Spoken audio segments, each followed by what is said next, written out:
Hey y'all, Danielle Ty and it's Thang. First video sitting down since I've gotten married. Yes, it's official. So your girl is now Danielle Pearsall. We're gonna keep the tie, but your girl is officially married, okay? So I was introducing myself to some new members on my team. We like, oh, tell me about yourself. What's new? In a sentence, I had an epiphany as I was doing that at work. I said, I just got married last week. I've been living in Virginia Beach for a year, and I've been at this company for a year. So let me just say real quick that the company I'm with, that's where I want to retire. I'm married, so I'm most likely going to be staying in Virginia Beach, okay? So as I had that epiphany and I sat down and reflected, it hit me hard that it was like, you know, you've been gone from the Bay for 5 years, okay? And when I sit down and reflect on my life, like my whole life has changed. I moved, I've got my shit together, I found myself, and here I am now living a completely new life. And with anything, it struggles, and it's a lot that comes with having a completely new life. You know what I'm saying? So I wanted to get into it, right? One of my most popular videos on my channel, or the most popular video on my channel, is my video about moving. Getting out of your comfort zone. You have to move if it's something that's sit on your soul. And how do I feel about that now? I still stand by that 100%. Like, if I would have never left the Bay and moved to Vegas, I would have never found my soulmate. Like, I wouldn't be where I am now. And I'm so proud that I was able to take that leap of faith and I stepped into that. You know, but that doesn't mean that now, 5 years later, that I still don't have some type of struggle. Like, we've been in Virginia now, it's been officially like about a year, you know, so in the 5 years, I was kind of in limbo. I was getting comfortable in Vegas, but I knew Vegas wasn't where I was going to stay. So finally in Virginia Beach, I feel good. I felt like it was home. And after getting married, it really came in my head like, bro, you really going to be out here, not out here for the rest of my life, but I may not ever go move back home. I mean, we have a family out here. I have a family out here. You know what I'm saying? So it's different. And some of the struggles that I have dealt with from moving, you know, and that I've noticed after this amount of time has literally been a lot of mental struggles. And the main thing for me is because I had the same friends from elementary school, middle school, and high school. I've never had to really make new friends. Okay, it's easy for me to make friends, but I'm also the type of person that, look, I'm a Capricorn, so it's slow for me to open up to people fully, you know, so a lot of my friendships have came from college. You know what I'm saying? New friendships outside of like grade school, right? Was college, like, because we had class together. Then it was work because we worked together. So it's like, for me to form them friendships, we have to see each other every day. At my job, I work from home. I'm in the office 2 days out the month. Like, that's not enough for me to create these bonds. And you know, that's one thing that's been a little bit of a struggle for me is that, you know, meeting genuine connections that I feel like, oh, I would come to your house and chill and be comfortable and actually want to come back. That hasn't happened for me out here, you know, and also, you know, it's been romanticizing and fantasizing about what life could be if I was back home. And, you know, me and Richard got into it and I'm having my moment and I'm explaining stuff to him. And then in that moment, I'm like, oh, that's actually how I feel. Like, I haven't even been realizing how I've been feeling. I've been so in my head about a lot of shit that I wasn't even realizing what I was feeling or what I've been going through. And I realized this is part of leaving your home. This is part of leaving your family. Like, I don't have any family out here. All my family is Richard and his family.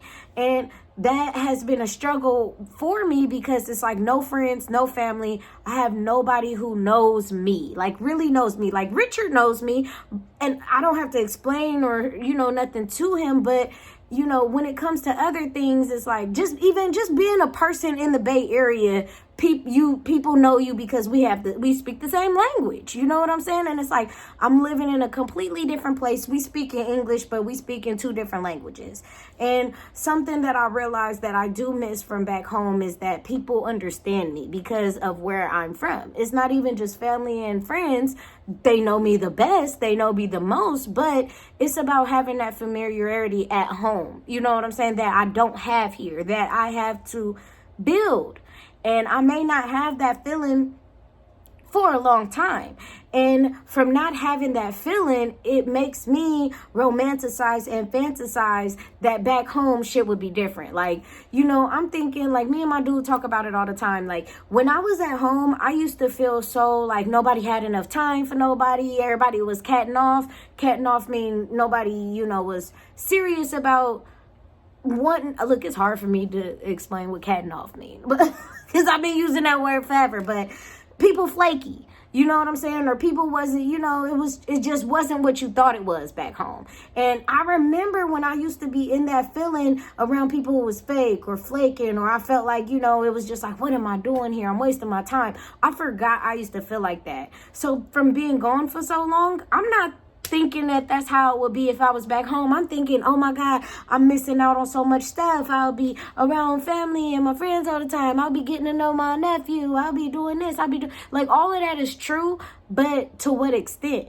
You know what I mean? Like, and in my head, I'm making shit up because it's easy to do that when you're not around. It's easy to think that when you visit, and the way that shit is when you visit, that, oh, this is what I'm missing out on. It would be like this all the time. But it's like, no, people have their regular life. Like, when you visit, yes, everybody want to see you when you visit. It feel like, ooh, you know, people love me, they want to see me. But if I lived out there, it would not be like that.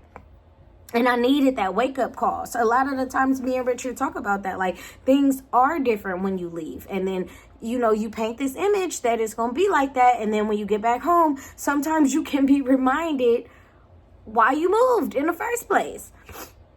On that video that's the most popular on my channel, this girl commented and she was like, oh my God, I wish I would have seen this video like 2 weeks earlier.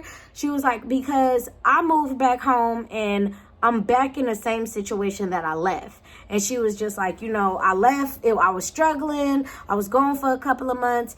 I came back home thinking shit would be different, you know, but I realized that it's not. And she was like, I'm a move again. And this time I'm a no, don't look back. You know what I'm saying? And I appreciate those comments because it knocks me back into reality. It reminds me that it's like, but you miss what you don't have, but it's easy to forget the bullshit. You know what I'm saying? So honestly, that's one of the biggest issues that I deal with from not being home for 5 years. You know what I'm saying? Is people who know you, familiar. It's the comfort zone. It's the comfort zone, which is exactly what I said in the video. Leave your comfort zone. So at the end of the day, it's like I'm getting exactly what I asked for.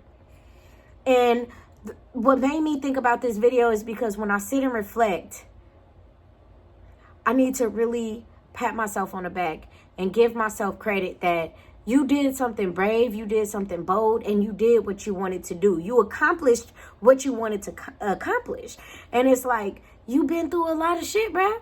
A lot of shit that people don't know. A lot of shit that people won't understand. A lot of shit that people won't realize, because you can tell somebody your story, but if you don't have the emotion behind it, they just hear words. You know what I'm saying? And that's why sometimes it is nice to have somebody who been through it with you, or who's been through it, period, and they can relate because they know how much emotion or pain or joy or excitement or whatever the emotion is behind it. They know the, what is the word? The real impact of it. You know what I mean? So, I feel like I gotta sneeze. Okay. Excuse me. But all in all, what I could say, for the 5 years that I've been gone, it has literally, the struggle has literally only been mental. My life has improved in so many ways, and I am so joyful and grateful. I'm in a completely new place. I'm an entirely new person. Not necessarily new, but I'm an entirely improved person. You know what I mean? And I look at a lot of shit different. But that don't mean that I don't have a lot of work to do. You know what I'm saying? So it's like, if you are in the midst of wanting to move, or if you have moved and you are feeling that feeling of missing home or missing this or that, just take this as your reminder of like, you right where you supposed to be. You know what I'm saying? And this shit is literally a journey. And 5 years could be a lot, but it's really not nothing in retrospect, because my dude had me and him talking, and he was like 2 weeks or something like that, 2 weeks before, whatever, a couple of weeks ago, he was like, not even that long ago, anyway, he said he been gone from home for 14 years. For 14 years. And when I told him, I'm like, I only been going a third of what you've been going through. So I know he's gone through the journey of what I'm going through now, which is why I love it, because it's like I have somebody right there with me who can help me kind of navigate through these emotions or through my thoughts and put things back into perspective for me. You know what I'm saying? So if you don't have that, that's why I love to make these type of videos and be transparent, because as humans, bro, we need other people to relate to. We need to hear other people's story. We need to know that we are not alone. And, you know, it may not help your problem or it may not give you an answer, but you don't know what that could be doing just knowing that you're not alone, or that you're not the only person who's gone through it, or how have other people dealt with it. You know what I mean? And the last thing I just want to say is how I really realized that I deal with it is that I'll internalize a lot of shit, but until I actually speak it out loud, it will stay on my mind. I will obsess over it. And that is the benefit and the reason why it's called releasing. Like, you have to release it, or it has nowhere to go but bounce around in your mind and in your heart and in your spirit. You know what I'm saying? So you got to let shit go. You got to write it down. You got to talk about it to somebody. You got to do something to release it. You feel me? And move on to the next thing. And me having that release and me journaling and doing things like that has helped me so much on my journey. And with me struggling with a lot of things that I've been struggling with the last week is because I have not been journaling. So when I finally talked about everything out loud, I'm like, damn, I really needed to release that from my soul. I needed to get that shit off my spirit, and it knocked me back on track. But anyway, I really appreciate y'all tuning in with your girl. You know what I'm saying? And make sure y'all stay tuned for the next one. Peace.